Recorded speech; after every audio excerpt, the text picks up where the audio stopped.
online course more engaging so that your students complete it all the way to the end and end up as raving fans and referring their friends to you? If so, I've got tips for you today. I've got 3 tips that are going to help you create more engaging video and content for your online course that will help your students stay all the way to the end, get results, become testimonials, case studies, all of the things that you need to market your course, okay? So there are 3 parts to this, all right? I'm going to talk to you about how to plan and shoot your videos module by module so that they make sense and they keep them engaged. Then I'm going to share with you what to do while you're filming those videos so that you do not bore your audience, okay? Nobody wants to be bored and then just go, I can't listen to this person, right? And then I'm going to share what you should be doing after you film those videos so that they are even more engaging, they're really professional, and you look like the rock star that we all know you are, all right? And when you stay to the very end, I've got 3 questions that are going to help you even more. Number 1 is, where is the best place that I should be shooting my videos? That's question number 1. Number 2, how many course videos how should I do it all in one sitting? Okay, I got good answers for you on that. All right. And then number 3, what should I do before I shoot my first course video? Okay, it's the same thing that I do before I sit down and batch and shoot any video. So I'm going to share that answer with you at the very end. But before we dive into today's content, I just want to give you a quick intro. I am Kristen Poborsky, and I am a content creation expert. I help coaches, business and life coaches, and healers dial in their content creation strategy, including course content, so that they can create better content that attracts more clients and leads, help them scale their business with their courses, okay? So let's dive into today's subject, all right? I've been working with my students, creating courses, clients and students, since 2014.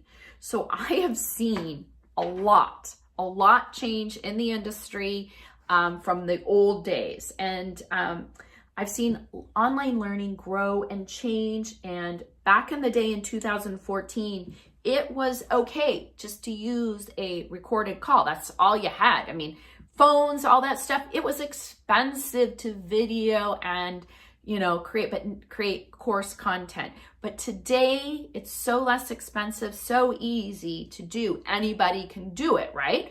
But there are a few tricks to getting it so that it's engaging and that your students can really learn from you.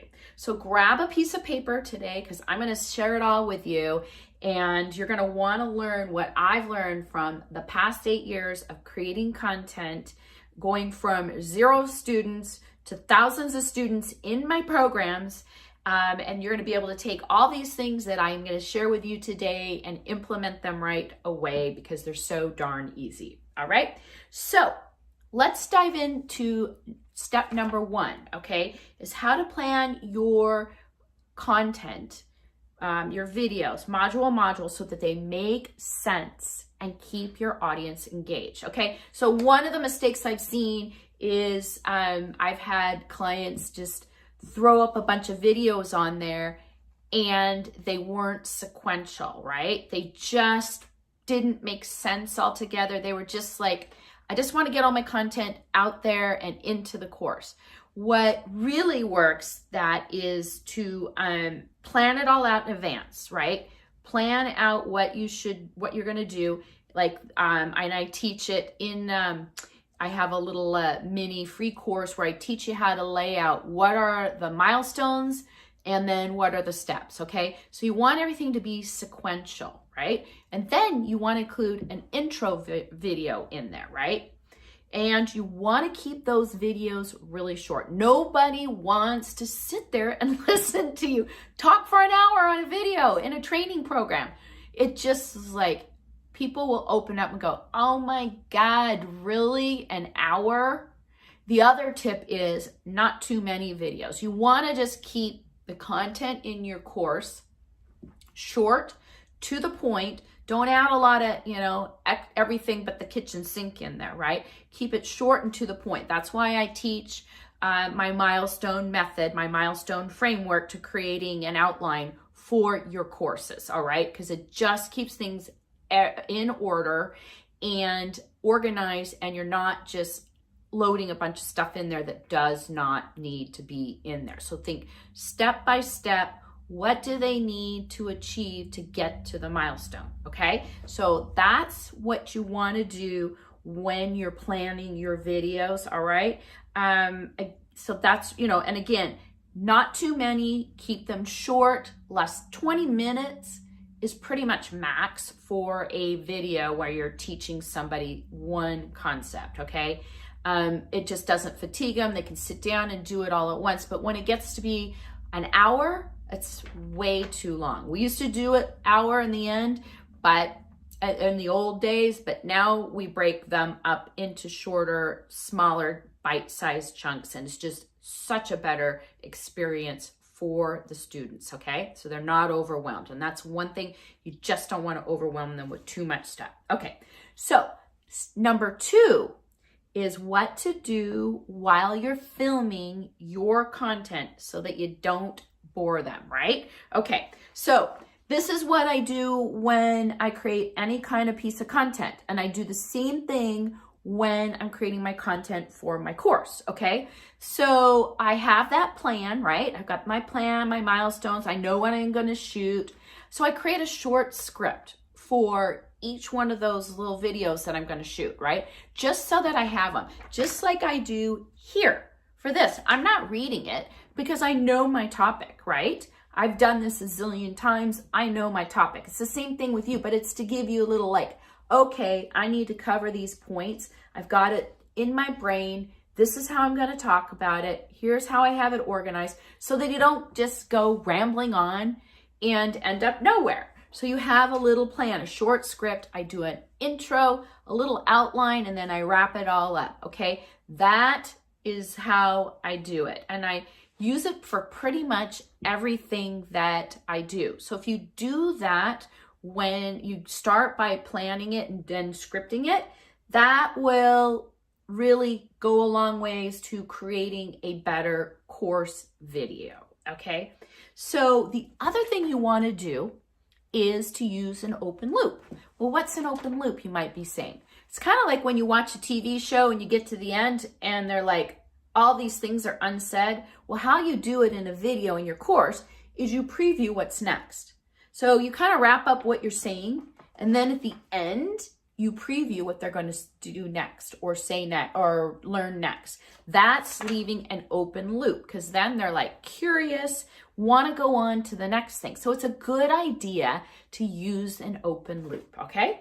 So the other thing is I want you to do is I definitely want you to get in front of the video yourself when you're creating your videos. Now, there's times where it makes sense to screen share, but if you're screen sharing, make sure that you got your image up there so they can see you talking to them in the video. There might be a few cases where, gosh, I do it myself. I'm in my pajamas. I got this great idea. I got to get it out. I'm screen sharing. That's fine. There's a few cases where I'm not on video, but they really want to see and interact with you. So even if you're doing a screen share or you're doing a presentation, I feel like your audience, your students will connect a lot better with you if they see you up there in the corner talking to them, okay? So definitely get yourself in front of camera. So those are the points that you need to follow when you're filming your videos. Use a script, plan it, use a script, get in front of the camera, use open loops. So remember all of those for next time you go and create a video for your next course, okay? So what to do, this last part is what do you do after you film your videos to make them even better, okay? So what I want you to think about is I want you to edit your videos, okay? Just go in there, cut off the beginning and the end because there's usually some dead space. I have to do that with any video that I do because I'm filming myself. I got my hand up there, turning it on, turning it off. There might be some dead space at the end. You want to crop that stuff out, okay? But other than that, you don't need to have a ton of image graphics and things like that, especially if you're starting out. Don't do that. They're going to be short enough, and you just don't need to have a ton of fancy stuff in there. If you want to put a little music in the background, that's okay as long as you keep it super quiet, okay? So now you know exactly what goes into creating more engaging videos for your course. Number one is you know now how to plan your videos module by module so they make sense and you're not just throwing everything in there but the kitchen sink. You also know now what to do during your videos so that you're more engaging, and then the simple steps. Number three, what to do after you shoot your videos, okay? So I got a question.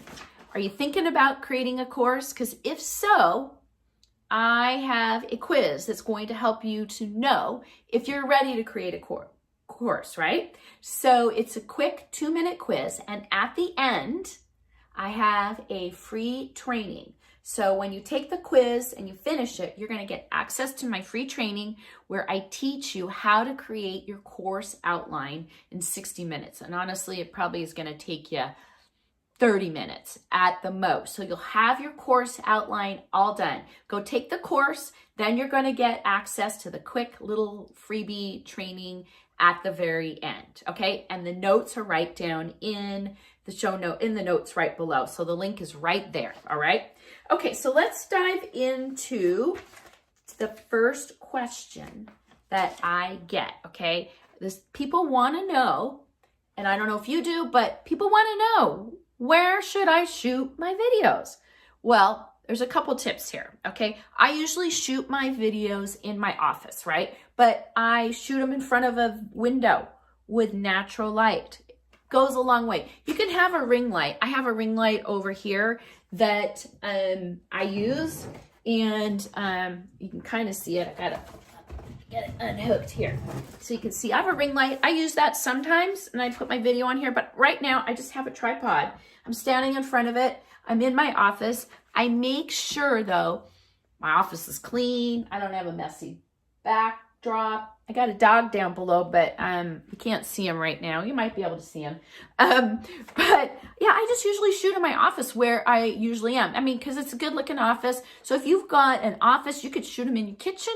You could shoot them wherever you want. Just make sure it looks professional and there's not a lot of background noise. And you got some natural light. If you don't, then get a ring light. I've got down in the notes the link to my, I've got little guidebook that you can download and get everything you need to use to shoot your videos. It's like, the whole price was like $60. Trust me, it was like a lot cheaper than when I was buying stuff 5 years ago. Everything was like hundreds of dollars. And now you can get an entire setup for super cheap, less than $50, $60. So I've got that down there for you, okay? So again, you wanna make sure you got good light, good sound, lavalier, that you definitely need that. Those are just things that you should include when you're doing your videos, but you don't need a lot of fancy tech, expensive equipment. I use an iPhone. That's all I use, all right? So question number 2. How many videos should I record in one sitting? Okay, so what I normally do is I block out 2 hours, and I can get about 6 videos all done. And that's, I script them, I batch script them, everything in advance. So, and that's just for my own core content and also when I'm doing course creation. But what I want you to do is when you're creating your content, do it module by module, right? If it takes you less than 2 hours to do a module, that's great. Or if it takes you more, split it up into a couple sittings. And maybe to get started, you can do 2 to 4, whatever. See how long it takes you. And then you're going to get a good idea of how long it's going to take you to create those videos for your courses, right? So I definitely say, try to do it in a batch all at once, and try to do it module by module, because then you're just really engrossed with the subject and it's just easier for the flow and everything. And even when you're batching your script content, try to do it module by module and don't jump around. It'll force you to finish the module, get it all done, and then go on to the next one. And that is really the best way to get your course created. Okay. Then question number 3,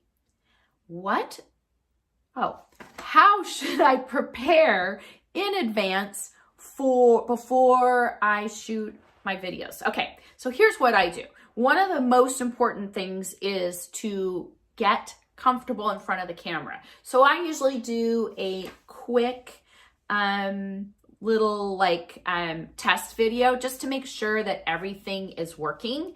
And it gets me loosened up, right? So then I know that my sound is working, my light looks good, I look good, yada, yada, yada. So I usually do that. I also take photos. I took, 20 photos before I started this video, so that I would just have them for my library that I can use in my course, outside of my course. When you're all done up and it takes maybe 2 to 3 minutes to take a bunch of photos, I just do that because it's just great to have, okay? Then I always plan before what I'm gonna wear, right? And I'm shooting a bunch of videos today, so I've got more outfits. They're over there, you can't see them, but I just change my outfits in between. I wear the same pants, but I change my outfits, and I'm good to go for the whole for how many videos that I want to shoot. Now, if you want to just shoot them all in the same outfit, it doesn't really matter. Nobody's going to be analyzing what you're wearing, okay?